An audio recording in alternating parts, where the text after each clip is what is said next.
Hello বন্ধুরা, তোমরা সবাই কেমন আছো? আশা করি সকলেই খুব ভালো আছো আর আমিও ভীষণ ভালো আছি। তোমাদের আরেকবার পূজাস কিচেনে সকলকে স্বাগত।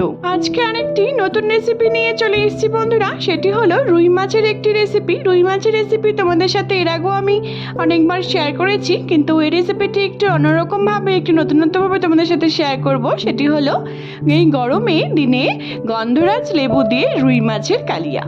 গরম গরম ভাতের সাথে কিন্তু দারুণ জমে যায়, একটি ইউনিক রেসিপি রুই মাছের বলতে পারো। তোমরা একবার ট্রাই করে অবশ্যই দেখো কেমন হয়। রেসিপির সমস্ত উপকরণগুলি আমি আমার ডেসক্রিপশন বক্সে দিয়ে দেবো, তোমরা সবাই দেখে নেবে আমি কি কি নিয়েছি। সবার প্রথমে আমি এখানে 6 পিসের মতো রুই মাছ নিয়ে নিয়েছি, তোমরা বাড়িয়ে বা কমিয়ে নিতে পারো। সবার প্রথমে ভালো মতো করে আমি মাছটিকে ধুয়ে পরিষ্কার করে নিয়ে নিয়েছি। তারপর এখানে স্বাদ মতো নুন, হলুদ আর একটু কাশ্মীরি লঙ্কার গুঁড়ো আর 2 টেবিল চামচের মতো সরষের তেল দিয়ে ভালো মতো করে মেখে নেব। এভাবে যদি সরষের তেল দিয়ে আর সব রকম একটু মশলা দিয়ে মেখে রাখা হয় তাহলে পরে কিন্তু খেতেও ভালো লাগে আর ভাজার সময় কিন্তু একদম মাছগুলি ফোটে না। তোমরা একবার ট্রাই করে দেখতে পারো। তারপর যেহেতু আমাদের গন্ধরাজ লেবু দিয়ে রুই মাছের কালিয়া, তো সের জন্য আমি এখানে বেশ কিছুটা গন্ধরাজ লেবুর রস দিয়ে দিলাম।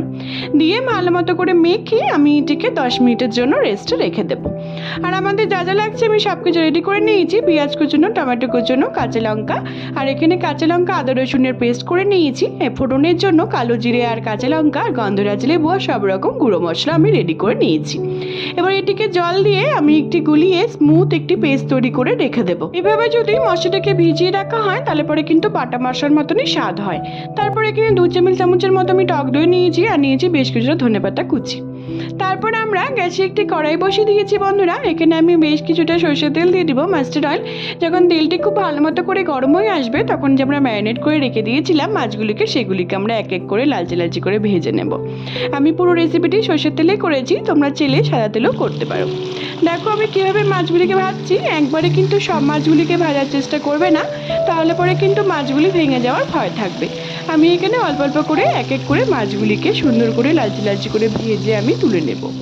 দেখো আমি কীভাবে ভেজেছি, তোমরা চেষ্টা করবে এরকম করে একটু লালচে লালচে করে ভেজে নিতে। দেখো বন্ধুরা, আমাদের প্রথম ব্যাচের কিন্তু মাছ ভাজা হয়ে গেছে। এবার আমি সেকেন্ড ব্যাচের আমরা মাছগুলিকে ভেজে নেব। সবগুলো মাছকে আমি সেমভাবে এরকম করে লালচে লালচে করে ভেজে আমি তুলে নিয়েছি। আমাদের মাছ ভাজা কিন্তু কমপ্লিট। তারপর আমরা ওই মাছ ভাজার তেলেই আমি কিছু কালো জিরে আর কাঁচা লঙ্কা যে ফোড়ন দেওয়ার জন্য রেখেছিলাম সেটিকে দিয়ে দিব। খুব সুন্দর যখন একটি গন্ধ বেরোবে বন্ধুরা, তারপর আমরা বেশ কিছুটা পেঁয়াজ কুচি যে আমি কেটে রেখেছিলাম সেটিকে দিয়ে দিব। দিয়ে একটুখানি লালচে লালচে করে পেঁয়াজটিকেও আমরা খুব সুন্দর করে একটুখানি ভেজে নেব। তারপর যখন পেঁয়াজের কাঁচা গন্ধটি চলে যাবে তারপর যে আমরা কাঁচা লঙ্কা আদা রসুনের পেস্টটি করে রেখেছিলাম সেটিকে দিয়ে কাঁচা গন্ধ যাওয়া অবধি এটাকেও আমরা ভেজে নেব। যখন দেখবো বন্ধুরা খুব সুন্দর করে ভাজা ভাজা হয়ে গেছে তারপর আমরা স্বাদ মতো এর মধ্যে নুন দিয়ে দিব। নুনটি দিয়ে ভালো মতো করে নাড়াচাড়া করে নেওয়ার পর এখানে আমি একটা মিডিয়াম সাইজের টমেটো কুচি করে রেখেছিলাম সেটিকে আমি দিয়ে দেবো। দিয়ে ভালো মতো করে নাড়াচাড়া করে এটিকেও আমরা কাঁচা গন্ধ যাওয়া অবধি খুব সুন্দর করে নেড়ে চেড়ে রান্না করে নেব। দেখো আমাদের টমেটো, কাঁচা লঙ্কা, টমেটো সব কিছু কিন্তু দারুণভাবে সিদ্ধ হয়ে গেছে আর ভাজা ভাজা হয়েও গেছে। তারপর যে আমরা সব রকম গুঁড়ো মশলাগুলিকে রেডি করে রেখেছিলাম সেটিকে এবার দিয়ে তেল ছেড়ে আসা অবধি কষিয়ে নিব। আমি কি কি গুঁড়ো মশলা নিয়েছি আমি আমার ডেসক্রিপশন বক্সে দিয়ে দেবো, তোমরা সবাই দেখে নেবে আমি কি কি নিয়েছি। দেখো খুব সুন্দর করে আমাদের মশলাটি কিন্তু তেল ছেড়ে এসছে বন্ধুরা, তোমরা দেখতেই পাচ্ছ। এভাবে যদি মশলাটিকে আগের থেকে ভিজিয়ে রাখা হয় বন্ধুরা, তারপর যদি যে কোনো রেসিপিতেই ব্যবহার করা হয় তাহলে পরে কিন্তু আমাদের মা ঠাকুমা যেরকম শিলে বেটে রান্না করতো সেরকম মশলাটি কিন্তু স্বাদ হয়। তোমরা একবার ট্রাই করে দেখতে পারো। তারপর আমরা যে 2 চামচের মতো আমি টক দই রেখেছিলাম ফেটিয়ে সেটিকে এবার দিয়ে দিব।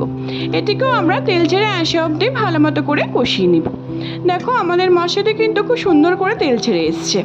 তারপরে আমরা স্বাদটিকে ব্যালেন্স করার জন্য এখানে আমি সামান্য একটুখানি চিনি দিয়ে দিলাম, এটা একদমই অপশনাল, তোমরা চাইলে এটিকে স্কিপও করতে পারো।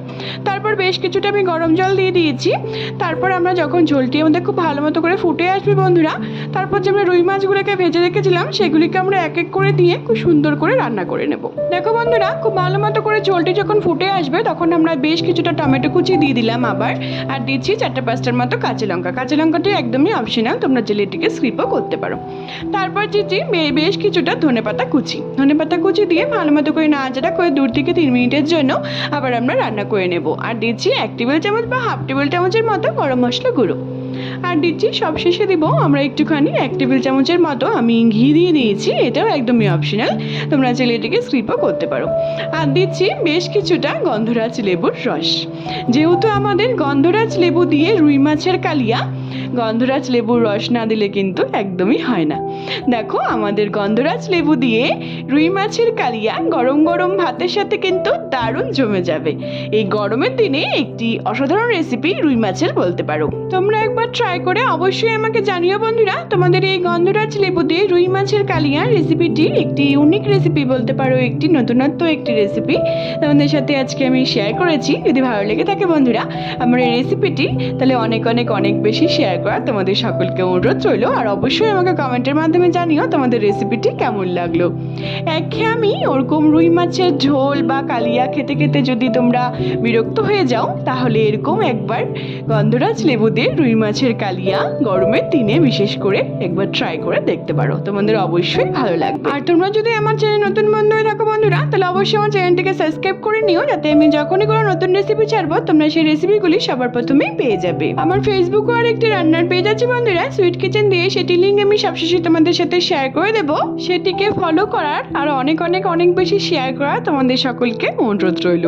সবাই ভালো থেকো বন্ধুরা, সুস্থ থেকো। আবার নেক্সট ভিডিওতে দেখা হচ্ছে নতুন একটি রেসিপি নিয়ে। টাটা।